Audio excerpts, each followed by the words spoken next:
Bom, pessoal, mais uma vez, juntos, vamos dar sequência às nossas videoaulas sobre Roma. Quarto vídeo sobre Roma, tá? Um conteúdo bem extenso, mas espero que vocês estejam entendendo tranquilamente, sem nenhum tipo de intercurso. Qualquer dúvida, qualquer pergunta, Titio sempre está aberto aqui para poder tirar as dúvidas de vocês. Deixa eu dar só uma organizada aqui no computador para ficar mais adequado aqui. Pessoal, a gente encerrou o vídeo anterior falando, do processo que levou Otávio Augusto a ser o primeiro imperador de Roma, tá? E aí nós vamos então iniciar a terceira e última etapa da história romana, que é o período imperial, que vai de 27 a.C. até o ano 476 depois de Cristo, perdão. Então, ou seja, 450 anos de história imperial em Roma. Esse período vai ser dividido em duas etapas, o Alto Império e o Baixo Império. O período do Alto Império ele é marcado por uma relativa estabilidade econômica, política nem tanto, mas da administração, da manutenção das fronteiras romanas. E é um período que a gente chama de Pax Romana, principalmente o governo de Otávio Augusto. A gente pode utilizar essa expressão Pax Romana. É o momento onde Roma atinge o máximo das suas expansões territoriais. É o momento onde a administração pública, a estabilidade política e econômica atingem também o seu apogeu. Tá?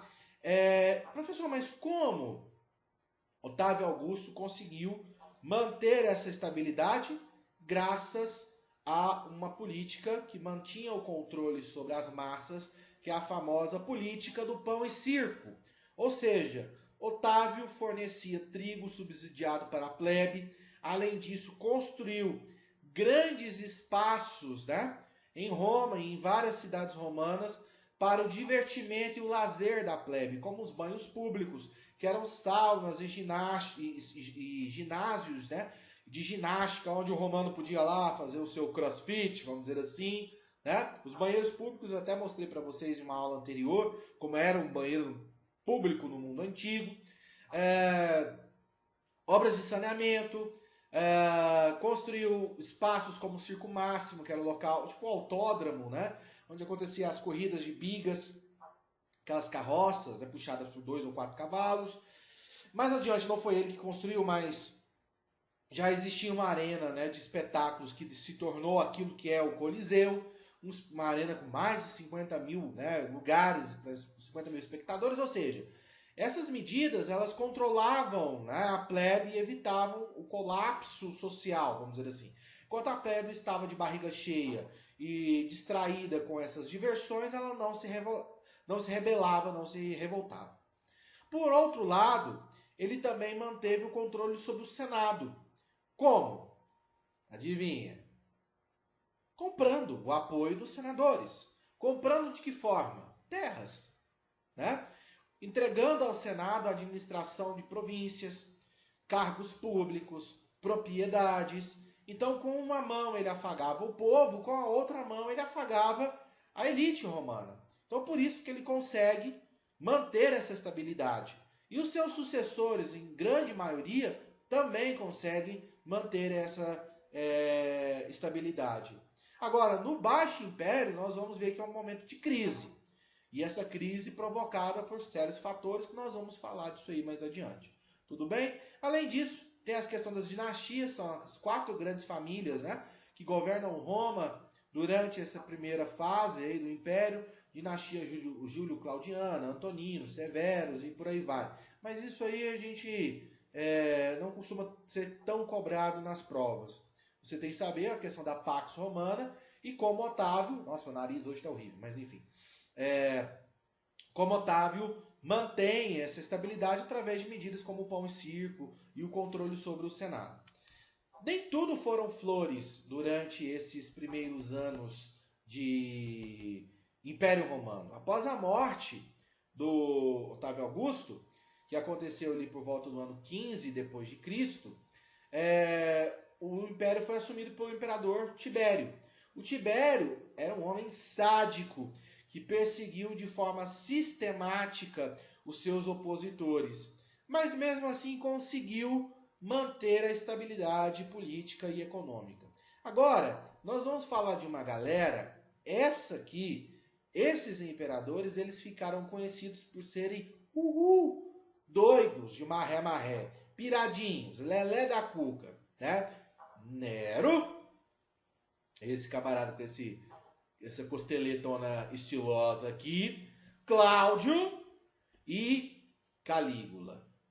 Esses três imperadores são símbolos dessa perversidade, da corrupção, da violência, né, da promiscuidade do que se pode pensar em Império Romano. O Nero, para quem não conhece a história de Nero, ele colocou fogo em Roma para acusar os cristãos, porque ele acreditava que ele era um deus. Então, como os cristãos se negavam a venerá-lo como tal, ele iniciou uma perseguição implacável aos cristãos. Inclusive, realizava banquetes onde as tochas, as fogueiras que eram usadas na iluminação, eram com cristãos. Entendeu? O cristão era o combustível da fogueira. Olha que coisa terrível, né? O Cláudio, esse camarada aqui do narigão, ele tinha mania de perseguição. Achava que todo mundo estava contra ele. Assassinou mais de 10 mil pessoas nas suas paranoias de perseguição. E nosso glorioso Calígula. Esse aqui é um espetáculo, né? Inclusive tem um filme, não assista jamais, com papais e mamães perto, que é quase um filme pornográfico, literalmente. Calígula ficou caracterizado pelas suas orgias sexuais e seus banquetes. Ele era um devasso, um homem provavelmente com um problema psicológico grave. Durante os seus banquetes, o seu esporte favorito era transar, né? Manter relações sexuais com a esposa dos senadores e dos seus generais na frente dos caras. Então ele estuprava essas mulheres, embebedava e fazia sexo com essas mulheres na frente dos seus maridos. Ele mantinha um desprezo profundo pelo Senado, inclusive nomeou seu próprio cavalo como senador. Então, para você ter ideia de que não era um sujeito assim tão bacana. Torrou o dinheiro romano, né, a riqueza do Império Romano, a arrecadação de impostos com as suas festas e banquetes, enfim.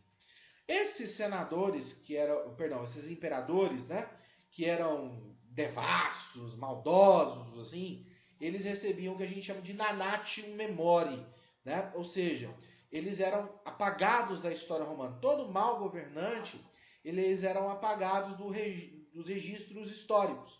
E os três foram vítimas de conspirações e assassinatos. Então dá para você ter uma ideia da perversidade, né, desse período aí. Bom, ser imperador em Roma, como eu já disse anteriormente, não era uma tarefa fácil. Você tinha que agradar muitos interesses de muita gente, de muitos setores da sociedade. Então, geralmente, o destino dos dos imperadores, não sei porque eu estou trocando, mas dos imperadores, era ser morto por conspirações ou do Senado ou da guarda pretoriana. Então, em média, o imperador ficava pouquíssimo tempo no governo. Poucos foram os imperadores que conseguiram destaque, como Marco Aurélio, como Trajano, né, como o próprio Otávio Augusto, entre outros. E foram poucos que se destacaram como bons imperadores. Tá? Então você já percebe que mesmo nós temos uma estabilidade econômica, há um declínio da moral, da ética, do Estado e da sociedade como uma forma geral. Isso vai ter reflexos mais adiante. Tá? Outra questão que nós vamos destacar, eu falei dela aqui anteriormente com Nero, foi o surgimento do cristianismo, uma nova religião, né, que surge na Palestina no ano 33, como Jesus Christ, nós já falamos sobre ele, e o cristianismo rapidamente ele vai se expandir dentro do Império Romano, mas é lógico que ele expande, porque o cristianismo é uma religião que valoriza o quê? O desapego às riquezas materiais, O reino dos céus é dos pobres, né? Jesus, em várias passagens dos evangelhos, ele reafirma esse caráter, né? Então, você tem uma sociedade marcada por desigualdades sociais, principalmente os plebeus e escravos vão se converter ao cristianismo. Só que até o século III, o cristianismo ele foi perseguido em Roma de forma sistemática, né? Violenta, porque o cristianismo, de certa forma, ele contrariava alguns aspectos da cultura romana, como, por exemplo, o poder quase que divino dos imperadores, né?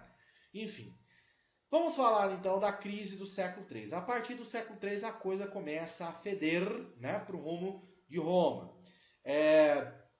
E principalmente essa crise vai ser provocada pela pausa nas expansões territoriais. Os romanos não conseguem mais anexar novos territórios. Por quê? Porque os bárbaros, os povos que viviam próximos às fronteiras dos romanos, aprenderam a combater os romanos, né? Bárbaro, como é esse termo usado pelos romanos significa o quê? Um povo que não é romano. Aquele que não tem cultura romana é um bárbaro. É assim que eles definem aquilo que é bárbaro ou não é bárbaro, vamos dizer assim. Eu vou encerrar esse vídeo 3 justamente aqui na crise do século III, para a gente poder finalizar no próximo vídeo. Tudo bem? Fiquem com Deus. Muito obrigado. Até a próxima.